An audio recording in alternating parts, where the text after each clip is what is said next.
అదెందుకు ఇంకోటి పెళ్ళి చేసినావు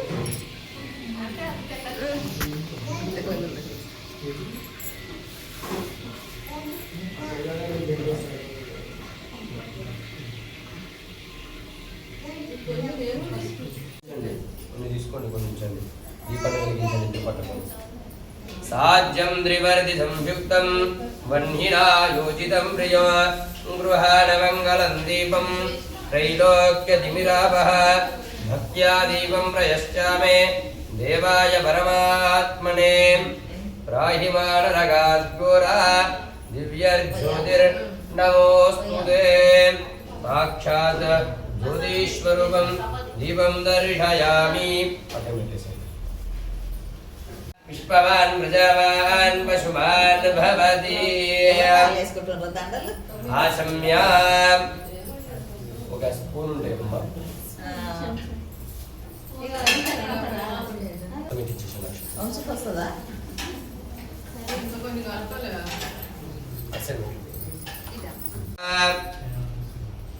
వాసన వేసి ఉత్తిష్టంతు మధ్యలో వేయకుండా ఉత్తిష్టంతు భూతపిశాచాః ఏతే భూమిభారకాః ఏతేషామపి రోధేన పూజాకర్మ సమారభేత. ఈ 3 వేలతో నాసికను పట్టుకొని ప్రారంభం చేయండి.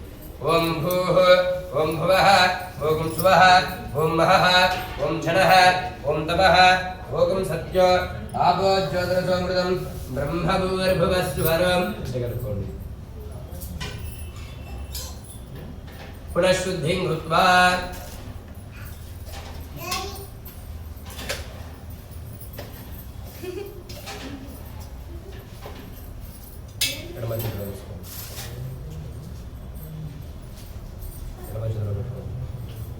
శ్రీ శ్వేతవరాహ కల్పే వైవస్వతమన్వంతరే కలియుగే ప్రథమపాదే జంబూద్వీపే భారతవర్షే భరతఖండే మేరోర్దక్షిణదిగ్భాగే అస్మిన్ వర్తమానేన వ్యావహారికచాంద్రమానేన దుర్గాప్రసాదనామధేయస్య దీపానామ్యః శివాన్వికానామ్యః వెంకటరమణనామధేయస్య శాంతినామ్యః కరుణామధేయస్య అనన్యానామ్యః సహ కుటుంబానాం సహ బాంధవానాం అస్మాకం సహ కుటుంబానాం సహ బాంధవానాం క్షేమ స్థైర్య ధైర్య వీర్య విజయ అభయ ఆయు ఆరోగ్య ఐశ్వర్య అభివృద్ధ్యర్థం ధర్మ అర్థ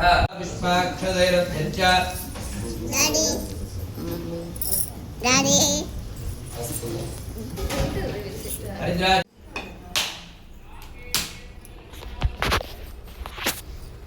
పాలు పెరుగు తేనె చక్కెర ఉన్నాయమ్మా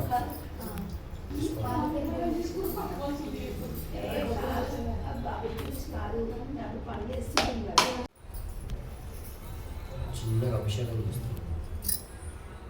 ఓం సహస్రశీర్షం దేవం విశ్వాక్షం విశ్వశంభువం విశ్వనిత్యం విశ్వన్నారాయణం హరిం విశ్వమేవేదం పురుషస్తద్విశ్వముపజీవతే పదం విశ్వస్యాత్మేశ్వరకం శాశ్వతం శివమచ్యుత నారాయణం మహాజ్ఞేయం విశ్వమానం పరాయణం నారాయణ పరో జ్యోతిరాత్మ నారాయణ పరః నారాయణ పరం బ్రహ్మతత్వం నారాయణ పరః.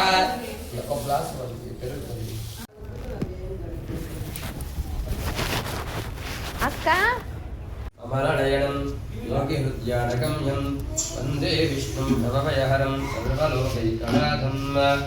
ఓం నారాయణాయ విద్మహే వాసుదేవాయ ధీమహి తన్నో విష్ణు ప్రచోదయాత్.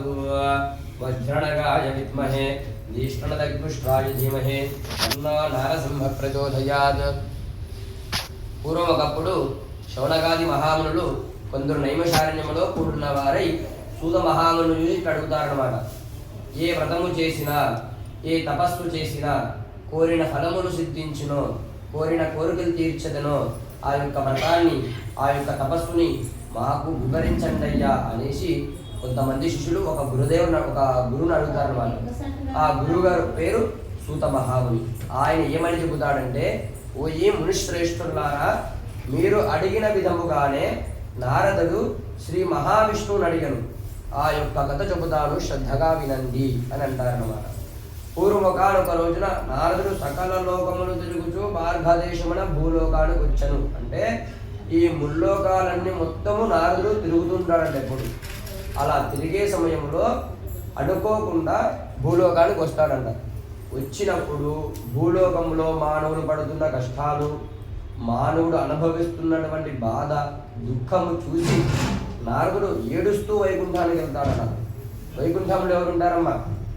మహావిష్ణువు శయనిస్తుంటాడు కాబట్టి స్తోత్రం చేస్తాడు. శాంతాకారం భుజగ శయనం పద్మనాభం సురేశం విశ్వాకారం గగన చదృశం మేఘవర్ణం శుభాంగం లక్ష్మీకాంతం కమలనయనం యోగి హృద్యానగమ్యం వందే విష్ణుం భవభయహరం సర్వలోకైకనాథం అని నారదుడు స్తోత్రం చేస్తాడనమాట.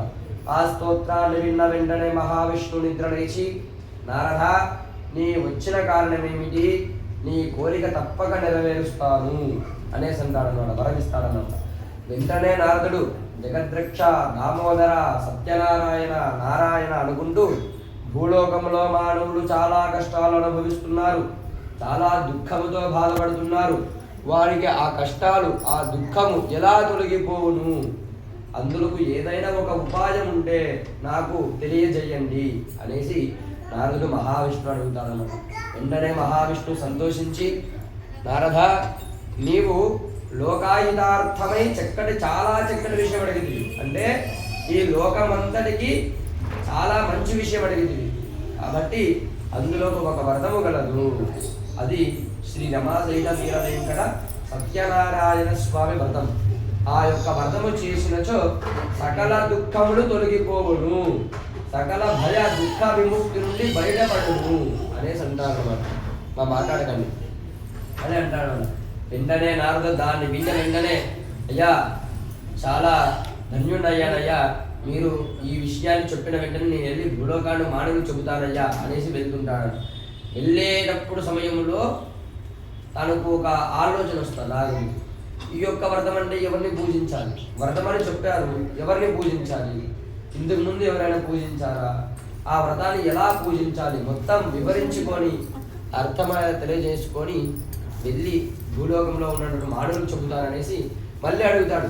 అయ్యా, మహావిష్ణువు అడుగుతుంటాడు నారదుడు, అయ్యా నారాయణ, ఈ యొక్క వ్రతం అంటే ఎవరిని పూజించాలి? ఈ యొక్క వ్రత ప్రభావం ఎలా ఉంటుంది? ఈ యొక్క వ్రతాన్ని ఇదివరకు ఎవరు ఆచరించిరి, లేదా మానవులే మొదటిగా ఆచరించాలా? ఈ యొక్క వ్రతము గురించి పూర్తిగా వివరించండి అనేసి నారదుడు అడుగుతాడు కూడా. అప్పుడు మహావిష్ణువు చెబుతాడు, ఈ యొక్క వ్రతాన్ని వైశాఖ మాసము ఎందు కానీ, మాఘ మాసము ఎందు కానీ, కార్తీక మాసము ఎందు కానీ, ఒక శుభదినము కానీ, పౌర్ణమి తిథి ఎందు కానీ, ఏకాదశి నాడు కానీ, రవిశంకర దినము కానీ, ఏ దినమునైనా సరే ఒక శుభదినమున ఈ యొక్క వ్రతాన్ని ఆచరించవచ్చును. ఈ యొక్క వ్రతాన్ని ఆచరిస్తే సకల దుఃఖములు తొలగిపోయి సకల ఐశ్వర్యాలు ప్రాప్తించదును. నా యొక్క పూజ చేసేటప్పటికంటే ముందుగా నా యొక్క ముద్దుల మేనల్లుడు పూజ చేయాలంటాడు నారదుడు. మహావిష్ణువు అంటే ఎవరు? వినాయకుడు. వినాయకుడు పూజ చేసుకున్న తర్వాత నవగ్రహాలు పూజ చేసి తర్వాత పిమ్మట నన్ను ఎవరైతే పంచామృతాలతో అభిషేకించి మండపముగా ఉంచి అష్టోత్తరాలతో పూజ చేసి నా యొక్క 5 కథలు ఎవరైతే శ్రద్ధగా వింటారో వారికి ఇహలోకమున వచ్చే లోకమును కూడా దుఃఖం అనే నారదుడు భూలోకానికి వెళ్ళి మానవులకు వివరిస్తాడు. ఏ విధముగా అంటే, ఇలా ఒక వ్రతము గలదు, ఆ యొక్క వ్రతాన్ని ఆచరించినచో సకల దుఃఖ భయ విముక్తి పొందేదును. అలాగే నా మహావిష్ణువు అంటాడనమాట, నాకు ప్రీతిగా ఆటలు పాటలు నైవేద్యాలు జరిపించి నన్ను ఎవరైతే భక్తి శ్రద్ధ నిష్ట నియమాలతో కొలుస్తారో వారికి ఎల్లప్పుడూ నా అనుగ్రహం ఉంటుంది నారద అనేసి ప్రథమోధ్యాయంలో చెబుతారు. ప్రేష్యం ప్రసారి కర్తవ్యే ఆమ్రయుజ్వజితే సదా ఇన్ని కష్టాలు నా యొక్క కర్మ వల్ల ఇన్ని కష్టాలు అనుభవించాను. ఆ కష్ట దుఃఖాల నుండి విముక్తుడు చేసింది నీవే. ప్రేష్యం ప్రసాది కర్తవ్యే. ఎన్నిసార్లు పాడతారని చెప్తున్నాడు? 5 సార్లు పాడేది తెలుసు కానీ పాటలు తెలియదు. 5 సార్లు ఏ పాట పాడతాడు? ఏదో సినిమా పాట పాడు. సినిమా పాట ఏ పాట అయినా ఒకసారి పాడతాడు. ఏదైనా సినిమా పాట పాడు. కొత్తగా వచ్చింది ఏదైనా. రాధే రాధే రాధే రాధే రాధే గోవింద బృందావన చంద బృందావన చంద అనాధినాథాదీన బంధో రాధే గోవింద అనాధినాథాదీన బంధో రాధే గోవింద నందకుమారాణ విడిది చోర రాధే గోవింద నందకుమారాణ విడిది చోర రాధే గోవింద బృందావన చంద